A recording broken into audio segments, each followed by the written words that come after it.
La grande bataille entre les Tuatha Dé Danann et les monstrueux Fomor était sur le point de commencer. La tribu de la déesse Danu disposait d'objets divins. Goibniu était un forgeron extraordinaire, capable de réparer à la perfection tout ce qui était fait de métal. Lushta était un excellent charpentier, capable de réparer rapidement tout bouclier et toute lance brisée. Mais le guérisseur Diancecht était l'élément décisif, capable de soigner n'importe quelle blessure ou maladie, et même de ressusciter les morts, à condition que la victime n'ait pas perdu la tête. Morrigan s'unit au puissant Dagda, comme elle l'avait fait avec Nuada lors de la grande bataille contre les Firbolgs. La déesse accorda ainsi au robuste guerrier encore plus de force et de courage pour affronter n'importe quel ennemi. Se sentant renforcé par la déesse de la mort et de la guerre, Dagda affirma qu'à lui seul, il avait réussi à abattre un tiers des ennemis Firbolgs. Lur, en tant que chef de guerre, discuta avec les autres guerriers des derniers détails avant le conflit. Ils étaient conscients du danger que représentaient les ennemis, mais ils pensaient que le destin favoriserait les fils de la déesse Danu. Les deux armées se rencontrèrent sur la plaine où, des années auparavant, elles avaient combattu les Firbolgs pour obtenir le droit de vivre sur l'île verte. L'armée des Fomor, dirigée par Balor à l'œil terrible, était très puissante. Les guerriers qui sortaient des grottes sous-marines poussaient des cris de guerre intimidants. La deuxième bataille de Moytura était sur le point de commencer. La grande bataille commença et les deux armées provoquèrent un immense bain de sang. Les Tuatha Dé Danann se battirent avec une grande bravoure, tandis que les Fomor firent preuve d'une verve effrayante.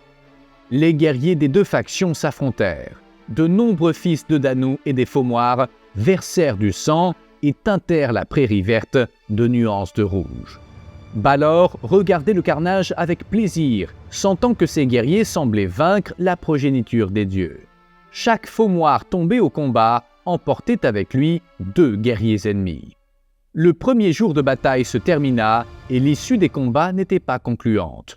De nombreux guerriers des Tuatha Dé Danann périrent. Le lendemain promettait d'être encore plus sanglant. Le deuxième jour de combat, Dagda mena l'avant-garde de l'armée des dieux.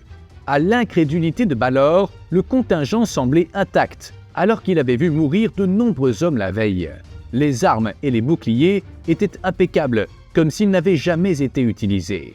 Balor, furieux, ordonna à son armée d'attaquer à pleine puissance, en utilisant tous les guerriers en réserve. Ce fut une nouvelle journée de combats acharnés. Comme auparavant, les Fomor semblaient avoir massacré plus d'ennemis. Mais la nuit venue, le guérisseur Diancecht soigna toutes les blessures graves des guerriers et ranima ceux qui étaient tombés au combat. Le lendemain, Lur prit la tête des troupes, désormais supérieures en nombre, puisque la quasi-totalité des combattants avaient été ralliés. Pendant ce temps, les Fomor étaient de moins en moins nombreux.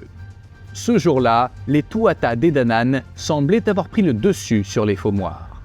Le vent de la guerre semblait tourner en faveur des fils de Danu. Mais Bress, le roi déchu des Tuatha Dé Danann, raconta à Balor comment ses ennemis avaient réussi à réapparaître sains et saufs pour combattre le lendemain. Ensemble, ils élaborèrent un plan pour saboter les actions de l'ennemi. Pendant la nuit, les Fomor menèrent une attaque surprise contre la fontaine miraculeuse utilisée par Diancecht pour ressusciter les morts. Les Fomor obstruèrent la source avec d'énormes rochers, bloquant ainsi l'écoulement de l'eau bénite. Ruadan, fils de Bress, se faufila dans la fourche de Goibniu et poignarda le dieu forgeron dans le dos. Alors que Ruadan tentait de s'échapper de la forge, il entendit Goibniu. Bien qu'il ait été brutalement blessé, il lui cria de s'arrêter, car il avait oublié son couteau. C'est ainsi que le forgeron tua le fils de Bress. Cependant, l'attaque surprise des Fomor renversa le grand avantage des Tuatha. Le lendemain, les Tuatha Dé Danann étaient de nouveau prêts à se battre. Même sans pouvoir ressusciter les combattants, le roi Nuada avait plus de guerriers que les Fomor sur le champ de bataille. Saisir cet avantage serait décisif pour l'issue de la guerre. Le roi dirigea donc personnellement les hommes sur le front. Dagda se battit comme un ours en colère, fracassant la tête de ses ennemis avec sa puissante massue. Nuada perça les lignes ennemies, déchirant les faumoirs avec son épée divine. Balor était choqué par cette scène. Ses troupes faiblissaient face à un ennemi qu'elle considérait comme largement inférieur. Et le gigantesque Cyclope décida d'agir. Balor s'avança contre Nuada, et le sort de l'Irlande semblait sur le point de se jouer. Balor, fatigué de se battre à la loyale, utilisa toute sa puissance contre le héros. Par son œil terrible, Balor lança un puissant éclair sur Nuada, qui ne fit rien pour se défendre face à cette puissance. Lur se précipita au secours de Nuada, mais le noble roi des Tuatha Dé Danann était mort. Balor, enragé, utilisa toute sa puissance pour décimer l'armée des Tuatha. Lur voulait se venger. Il ramassa un rocher et appela Balor à lui faire face. Le monstrueux Cyclope se tourna vers lui et chargea son œil d'une énergie suffisante pour détruire n'importe quel dieu. Lur, utilisant l'arme la plus humble, chargea la pierre dans la fronde et attendit le bon moment pour délivrer un coup parfait. Il lança la pierre avec une telle force qu'après avoir transpercé l'œil de Balor, elle traversa l'arrière de son crâne. En voyant leur chef mort, l'armée des faumoirs paniqua et s'enfuit dans les grottes sous-marines. Bress fut arrêté et demanda grâce. Il promit qu'il transmettrait toute sa sagesse en matière de connaissances agricoles. S'il l'épargnait, les vaches irlandaises ne leur refuseraient jamais le lait.